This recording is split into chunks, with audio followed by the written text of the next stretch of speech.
नेता वन प्रधानमंत्री हिमालय चौधरी साहब, अंतरिम विभाग के मंत्री सालिम मोहम्मद साहब, आपके लोकप्रिय विधायक कृष्णाराम जी बिश्नोई, जसुर विधायक रूपाराम जी, जोधपुर शहर विधायिका श्रीमती मनीषा पवार, लूनी विधायक के भाई महेंद्र बिश्नोई, हमारे पूर्व सांसद मानव सिंह जी, राजेंद्र सोलंकी जी, रूपाराम जी, हमारे पूर्व प्रधान साहब श्रीगढ़, एनएससी के अध्यक्ष अभिषेक चौधरी, महेश व्यास जी, दिलीप चौधरी जी, चरण सिंह जी प्रधान श्रीगढ़, रावल राम जी प्रधान सिखाला, विक्रम सिंह जी प्रधान बालेश्वर, जबर सिंह जी सदस्य पेशी जी, बुधराम जी ब्लॉक अध्यक्ष, उमेश सिंह जी, मीना कमल जी, कुंती परिवार जी, दुर्जन सिंह जी। मुझे खुशी है कि आज कल्याण सिंह जी राठौर साहब जो बहुत वरिष्ठ नेता रहे हैं, इतिहास बनाया उन्होंने, 22 साल तक वो शेरगढ़ के प्रधान रहे हों और 31 साल लगातार कुल मिला के प्रधान रहे हों, क्योंकि 2 बार प्रधान रहे, उप जिला प्रमुख रहे 15 साल तक। लंबा उनका राजनीतिक जीवन रहा और मेरा उनसे बहुत ही मेरे प्रति बहुत स्नेह था। खेती राठौर साहब के घर पे कभी मिलना होता था या उमेश सिंह चुनाव लड़ा था तब मैं आया था घर पे भी, तो मैं देखा लगातार उनका मेरे प्रति बहुत स्नेह रहा और लंबा जीवन उन्होंने जिया है राजनीतिक तौर से भी।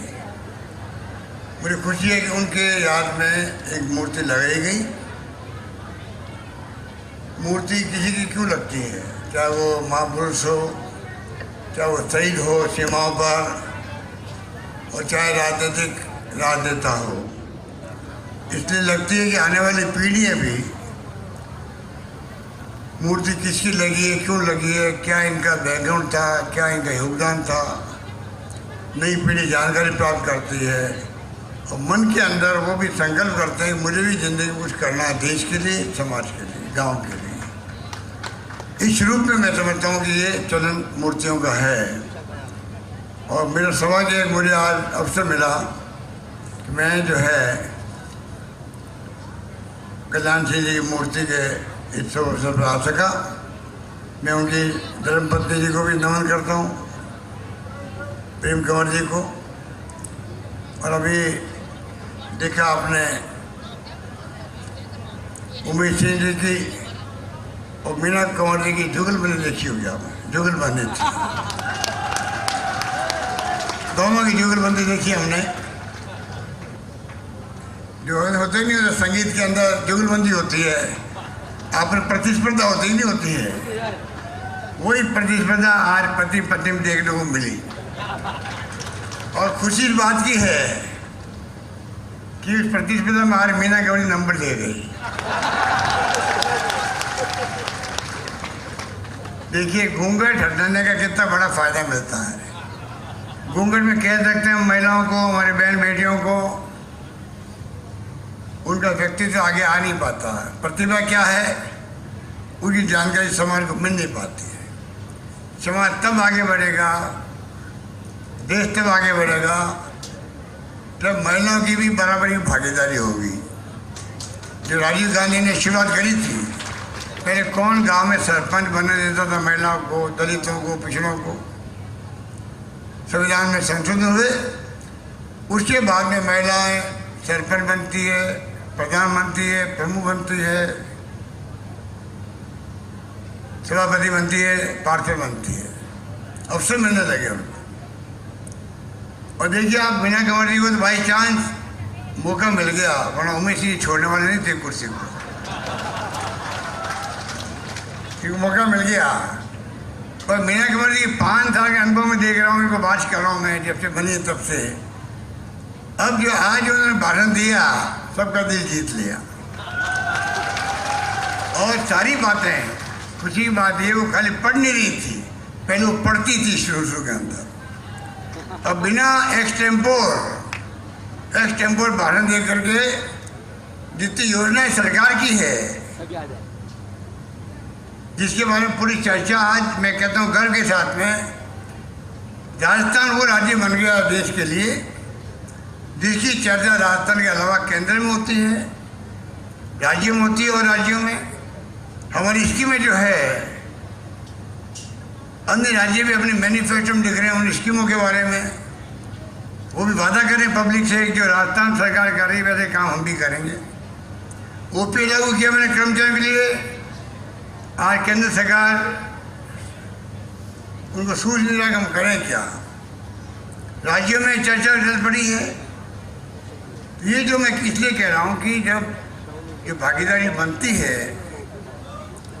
जो सोच राजीव गांधी की थी, तब आज उस वक्त कहा था, एक पाकिस्तान के इकोनॉमिस्ट ने लिखा था आर्टिकल, राजीव गांधी ने इतना समझदारी का काम किया है कि आने वाले 30-40 सालों बाद में इस देश के अंदर महिलाओं की स्थिति मजबूत होगी। आधा भाग महिलाओं का है, उनको मौके मिलेंगे, अवसर मिलेंगे तो वो देश के लिए, समाज के लिए अपनी भागीदारी निभाएगी। और वो मैं देख रहा हूँ वो भागीदारी निभा रही थी। वो अलग बात है, अगला टिकट जब बोले थे अमित सिंह जी, तब मुझे मिला कहने का नहीं, अगला दिन टिकट दिन को देना पड़ेगा, कोई दिक्कत नहीं मुझे। ये बड़प्पन है महिला का। उमेश सिंह जी घबराने की बात नहीं, उन्होंने बोल दिया ये बात इनकी तरफ से, ठीक है। अब तो क्या सर्वे होगा, सर्वे में नाम किसका आएगा उसको टिकट मिलेगा, ये दिमाग में रखा। और मीना कुमार जी ने अपनी बात कहने में कमी नहीं रखी। हाँ, मैं जो कह रहा था आपको, हमारी स्कीमों की जानकारी हम भी कई बार भूल जाते हैं, इतनी सारी स्कीमें हैं। मीना कुमार जी बिना पढ़े हुए एक के बाद एक बोली जा रही थी। मुझे लगता है इनको मीना कुमार राजस्थान भर में मुझे घुमाना पड़ेगा, जो मेरी स्कीमों को कोई बोलने वाला तो हो। उमेश जी आप चुनाव लड़ोगे तो ये हमारे और जगह जाके काम करती जाएगी, कैंपेन कर पाएगी, ऐसी स्थिति में आ गई अभी है। बाकी बातें आपको सारी बातें कही है। और मैं तो कह सकता हूँ कि 52 से खेत सिंह जी चुनाव लड़ा, 52 का पहला चुनाव लड़ा था। तब से मैं समझता हूँ जीवन पर्यंत उन्होंने आपके इलाके की सेवा करी। वो चाहे किसी भी मुख्यमंत्री के साथ रहे हों, मेरा सौभाग्य है कि मेरे मंत्रिमंडल में भी खेत सिंह जी मंत्री बने। उनका अनुभव का लाभ मैंने लिया। मेरे मंत्रिमंडल में खेत सिंह राठौड़ साहब, चंद्रमणि वेद, प्रद्युम्न सिंह जी, गुलाब सिंह सक्तावत जी, ये बड़े बड़े जो मोहनलाल सुखाड़ा जी के वक्त में मंत्री थे, वो मंत्री मेरे भी बने, मेरे साथ बने। आप सोच सकते हो कि आज जो मैं फैसले करता हूँ, या तो मैं एज ए मेंबर पार्लियामेंट जब मुझे बनाया MP 5 बार, या तो वो मेरा अनुभव काम आ रहा है। गांव में घूमता था, अकाल में, सूखे में, पीने के पानी की समस्या, गायों के चारे की समस्या, रोजगार की समस्या होती थी। और यहाँ पे जो ये इतने बड़े दिग्गज मेरे मंत्री बने मेरे साथ में, उनसे मैंने कई बातें सीखी थी। मदन साहब बने हमारे स्पीकर। पहला चुनाव जब मैं लड़ा है लोकसभा का, तो आप सबको मालूम होगा शायद, मैं उम्मीदवार नहीं था, मैं जिला अध्यक्ष था कांग्रेस का। मैंने नाम दिया नंबर 1 प्रताप मदनारे का लोकसभा के लिए, नंबर 2 खेत राठौड़ साहब का, नंबर 3 राम सिंह बिश्नोई साहब का। और उन सब लोगों ने मिलके प्रस्ताव पास किया जिला कांग्रेस कमेटी के अंदर, एक नाम जाएगा जोधपुर से, वो जाएगा अशोक गहलोत का जाएगा। मुझे टिकट मिला, पार्टी ने टिकट दिया। वो वक्त और आज देख लीजिए 42 साल हो गए इस बात को, 43 साल हो गए। 43 साल के लगातार मुझे आपका आशीर्वाद मिल रहा है, आपका प्यार, आपकी मोहब्बत, आपका विश्वास, आपकी दुआएं, यही मेरे काम आ रहा है। और मैं जिंदगी का एक एक पल जनता की सेवा में लगाता आया हूँ, लगाता हूँ, लगाता रहूँगा जब तक जिंदा हूँ। और मुझे कोई शौक़ नहीं है, और मुझे कोई शौक़ नहीं है। बचपन से संस्कार थे राजस्थान में काम करने के, सेवा करने के। और गांधी जी का संदेश ही था पूरे देश को। मैं समझता हूँ कि उस लाइन में चलते चलते मुझे आपने 3 बार केंद्रीय मंत्री बनाया, मुख्यमंत्री बनाया। 3 बार केंद्रीय मंत्री, 3 बार मुख्यमंत्री, 3 बार पीसीसी प्रेसिडेंट और 3 बार एआईसीसी महामंत्री। बहुत कम लोग होंगे देश के अंदर जिनको इतना चांस मिला हो, संगठन के अंदर भी, केंद्र के अंदर भी, राज्य के अंदर भी। इसलिए मैं कहना चाहूँगा वो अनुभव में काम ले रहा हूँ और कोई कमी नहीं रख रहा हूँ जिस प्रकार से मैंने फैसले किए हैं। आप बताइए, अब आपके यहाँ मुझे बताया गया कि अभी हाल ही में हमने पहले 33 जिले थे राजस्थान के अंदर, अब 50 जिले हो गए। राजस्थान 50 जिले हो गए, फलोई जिला बन गया। फलोई जिले की बहुत लंबे से मांग थी। मुझे खुशी है वो मांग पूरी हुई। लारी थानी कई बार बुकरदा करते थे, दामोद थानी भी मांग करते थे। जोधपुर ग्रामीण अलग बन गया, शहर का जिला अलग बन गया। प्रशासनिक मशीन ज़्यादा काम कर पाती। अभी उमेश जी गए थे, मीना कंवरी गई थी, कृष्णराम जी उसमें गए थे। जो मांगा, मैंने कहा तुम मांगते मांग थक जाओगे, मैं देते देते नहीं थकूँगा। उस शुरू में मैंने primary school, middle school, senior secondary school, college, विश्वविद्यालय, सब centre, PHC, CHC, district hospital, उप तहसील, तहसील, एसडीओ हेडक्वार्टर, नगर पालिकाएँ, कोई कमी रखी नहीं प्रशासनिक दृष्टिकोण से। पानी की योजनाएँ, बिजली का, मेरे याद 2 मेगावाट से मैंने शुरू की थी विंड एनर्जी, पवन ऊर्जा, जैसलमेर के अंदर 25 साल पहले जब मैं मुख्यमंत्री बना पहली बार। आज 4,500 मेगावाट बिजली होती है, पवन ऊर्जा से होती है, हवा से बिजली पैदा होती है। अब सोलर आ गया, सोलर बढ़ना जो है बाप के आगे है। एशिया का सबसे बड़ा पार्क वो बना है बिजली उत्पादन के लिए, और लाइन लगी हुई है उद्योगपतियों की सोलर एनर्जी के लिए। अभी संकट है बिजली का, मुझे मालूम है। कोयले की संकट आ गया है कई कारणों से। बरसात मानसून अगस्त में आया नहीं बिल्कुल ही, उस कारण से एक साथ में बिजली की मांग बढ़ गई। जो खरीफ की फसल में जब किसान को बरसात से काम चलता था, अब उसको मोटर चलानी पड़ती है कुओं के अंदर। और उत्तर भारत पूरे के अंदर ये स्थिति बन गई थी बार। अगस्त में बहुत तकलीफ रही आप लोगों को, मुझे इस बात की जानकारी है। मैं कोशिश कर रहा हूँ कि ये तकलीफ आगे नहीं रहे। तो आप सोच सकते हो पानी के अंदर, बिजली में, शिक्षा में, स्वास्थ्य में आज राजस्थान बहुत आगे बढ़ चुका है। सारी संस्थाएं राजस्थान आ चुकी है। IIT, IIM, IIT, AIIMS Jodhpur में आ गया। कितने देश के अंदर सब कुछ जोधपुर के अंदर आज है। तो सारी संस्थाएँ जो प्रीमियर संस्थाएँ होती है देश की, आज़ादी के बाद में बनी थी, तमाम संस्थाएं आज जोधपुर के अंदर आ गए। इसलिए मैं कहना चाहूँगा कोई कमी नहीं रख रहे हम लोग। महंगे राज शिविर लगाए, स्वास्थ्य का अधिकार का आपको एक्ट बना दिया हम लोगों ने। 25 लाख का बीमा कर दिया है इलाज का, जिसकी अगर तकलीफ आती है उसको मालूम है कि इसका कितना बड़ा इम्पैक्ट है। बीमार होने पर फ्री इलाज हो रहा है सबका। और तो और 500 रुपये गैस सिलेंडर, कितना महंगा सिलेंडर बन गया। 400 रुपये सीधा 1150 रुपये हो गया। एकमात्र राजस्थान राज्य जिसने 500 रुपये में सिलेंडर देना शुरू किया राजस्थान के हमारी बहनों को और माताओं को, जो राजस्थान के अंदर। इस प्रकार से किसान का जो है खेत में कुड़की नहीं हो, कानून पास हमने किया है। नकल करते बच्चे पकड़े जाते हैं। पर्दे जो है आप देखते हो पर्दे पत्रे आउट हो जाते हैं। कानून बनाए ऐसे बेईमानों को जो है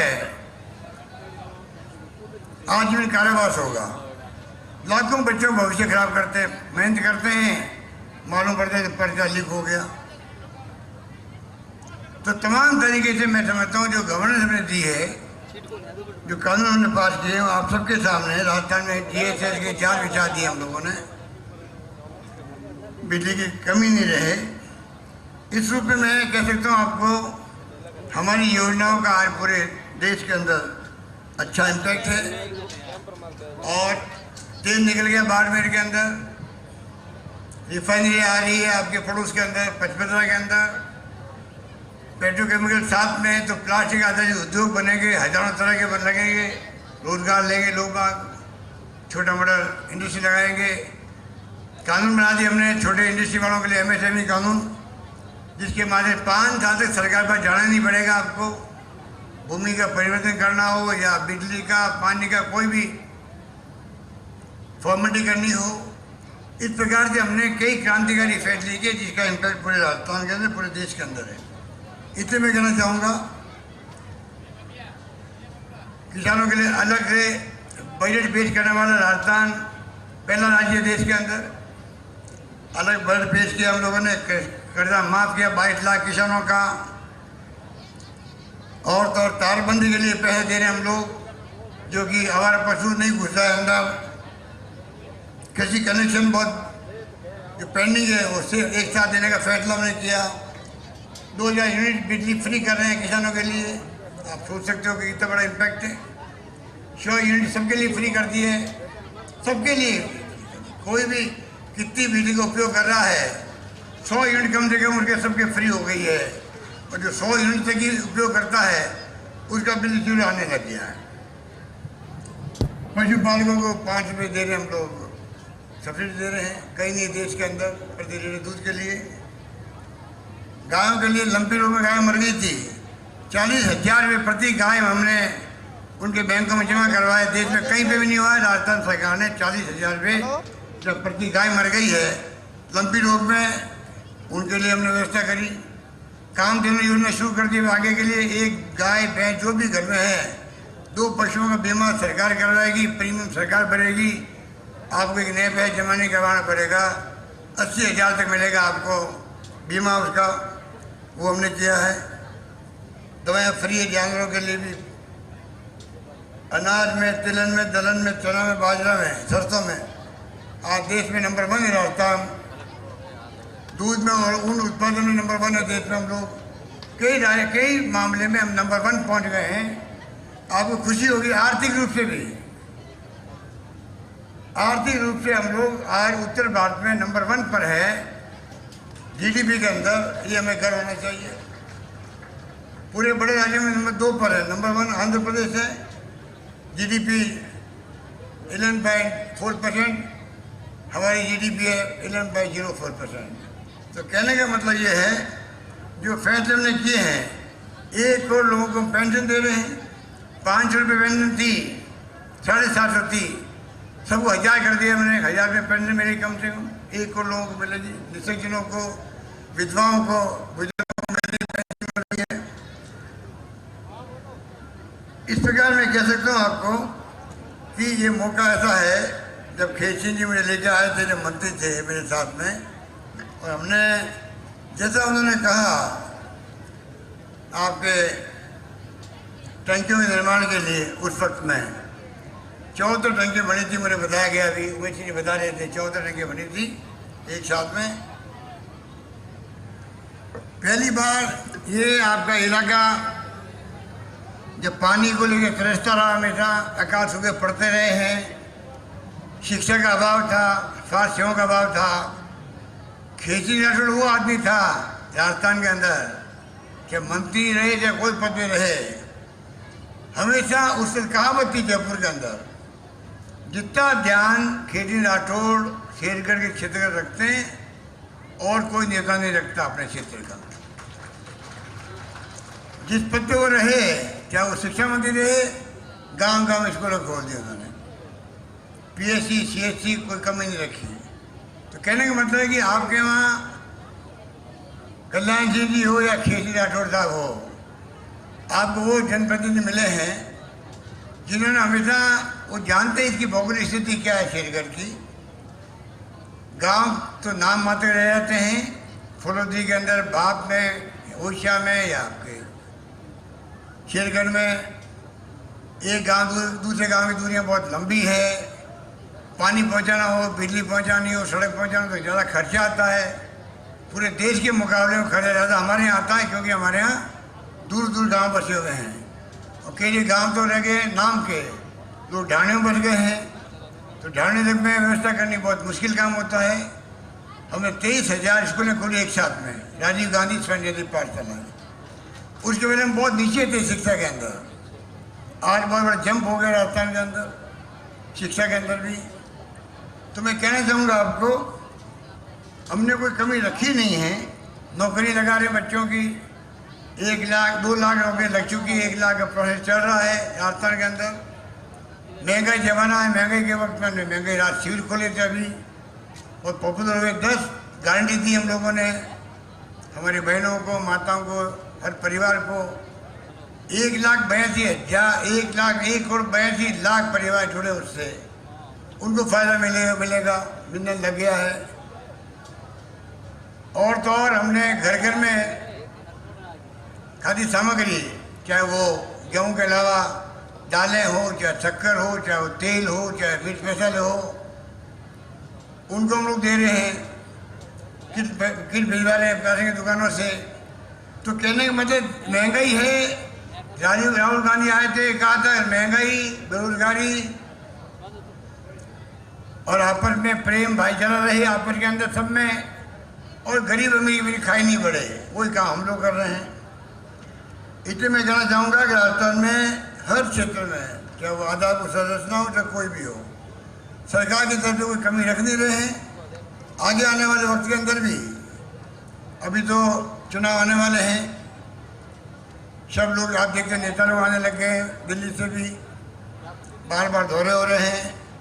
ये लोकतंत्र है जो हमें कहते गर्व है। हमारी पार्टी, कांग्रेस पार्टी ने देश को लोकतंत्र दिया है, वोटों को राज दिया है। महात्मा गांधी की सानिध्य में अम्बेडकर ने दिया संविधान, लोकतंत्र कायम है, वोटों का राज है। वोटों का राज दिया कांग्रेस का, और संविधान में दिया गया है डॉक्टर अम्बेडकर का। महिलाओं को वोट का अधिकार मिल गया है संविधान के निर्माण के साथ साथ में। आपको जानकर आश्चर्य होगा, अमेरिका और इंग्लैंड के अंदर 100 साल लगे वहाँ पर, संविधान बनने के बाद में 100 साल लगे वहाँ महिलाओं को वोट का अधिकार देने के अंदर। हमारे नेताओं की सोच देगी उस जमाने के अंदर वोटों का अधिकार जब से शुरू हुआ है, वोटों का राज शुरू हुआ है, तब से ही महिलाओं को वोट देने का अधिकार है। गरीब को, दलित को, सबका एक वोट का लगातार बराबर अधिकार है। इसलिए आज बड़े से बड़े नेता को भी, चाहे मंत्री हो, मुख्यमंत्री हो, प्रधानमंत्री हो, आम जनता को हाथ जोड़ना पड़ता है, क्योंकि माई बाप आप लोग हैं। आप लोग चाहोगे वो सरकार उसकी बनेगी। हालांकि मुझे लगता है पता नहीं क्यों इस बार क्या मैं जाता हूँ, इतना प्यार, इतना दुलार, इतना स्नेह, इतना आशीर्वाद मिल रहा है, लगता है सरकार इस बार आप रिपीट करके रहोगे, ऐसा लगता है मुझे।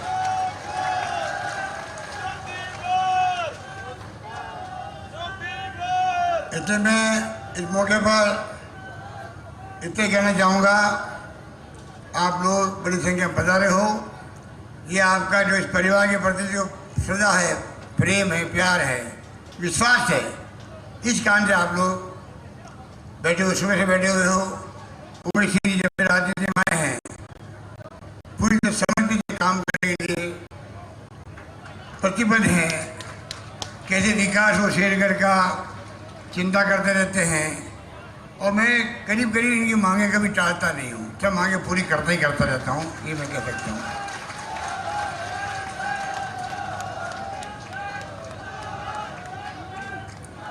अब मीना कंवर जी ने तो बहुत सारी बातें घर का समझ के कह दी। हमें पूरे जैसे ऐसा लगा जैसे मीना कंवर जी, ये पूरा जो बैठा हुआ कुंबा, क्या हम स्टेज पे हो चाहे आप लोग बैठे हो, एक परिवार में बातें करते हैं, मुझे बातें की उन्होंने, हमें अच्छा लगा। उसके लिए मीना कंवर जी को बहुत बहुत धन्यवाद। आपने हमें अपना समझा। और अब 3 मांगे रखी है इन्होंने उमेश सिंह जी ने। कल तो मैं पैनल में बना दिए थे, देवा क्या नाम, ये 3 मांगे कह रहे हैं। ये तो टंकियाँ जो है क्या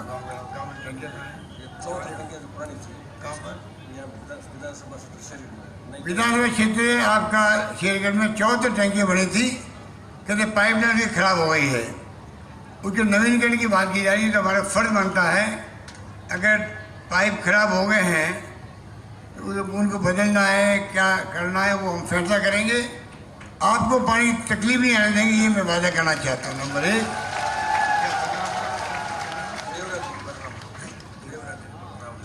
राव देवराज जी के पैनोरमा का कल मैंने आप देखा हुआ, हमने घोषणा कर दी है पैनोरमा की। अभी आए थे, समाज के लोग आए धन्यवाद देने के लिए।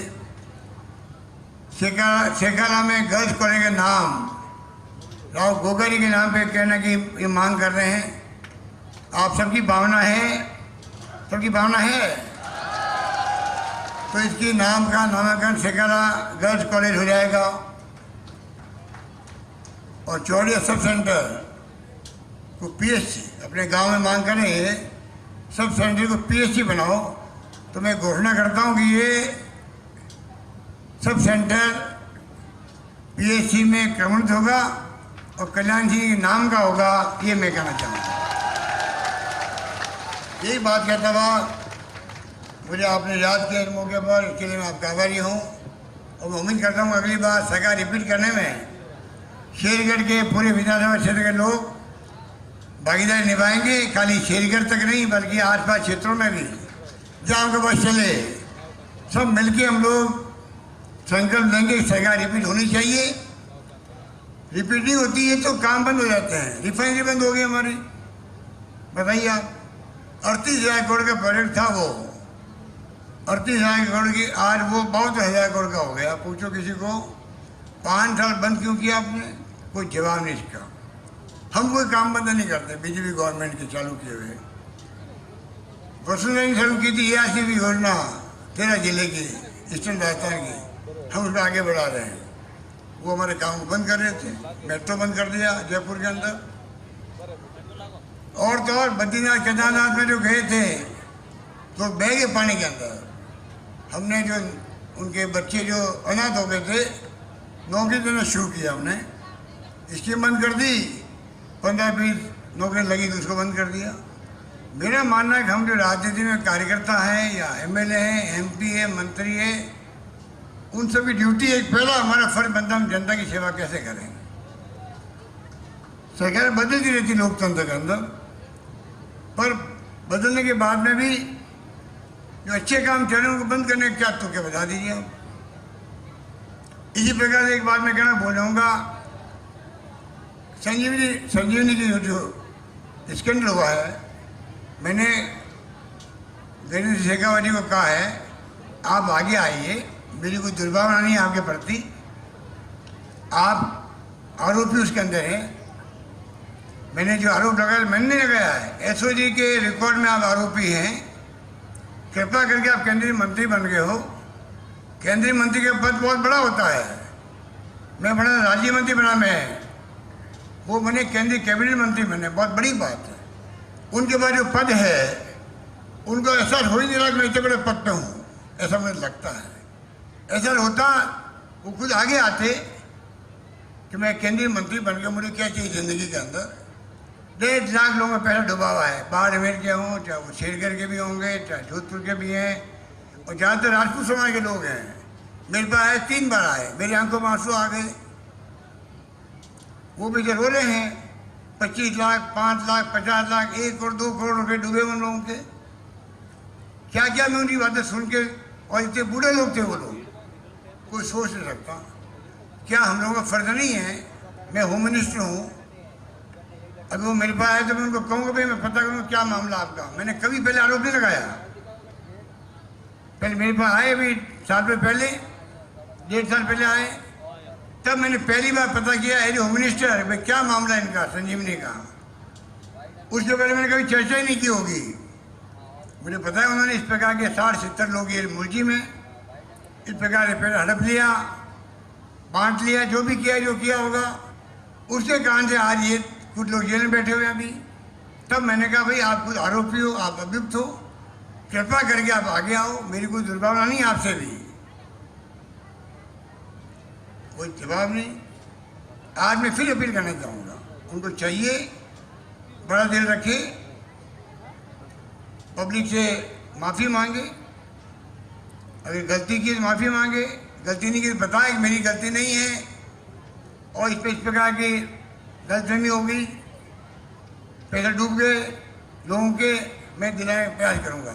अगर वो चाहें तो मेरा मानना है कि प्रॉपर्टी उनके पास में है, संजीवनी वालों के पास में प्रॉपर्टी बेच करके तमाम लोगों का कम से कम ब्याज जाए, छोड़ दो ब्याज को, कम से कम मूल मिल जाए बेचारों को, तो ही ज़िंदगी कट जाएगी, जो बाकी बची हुई ज़िंदगी वो कट जाएगी। इस प्रकार की बात है।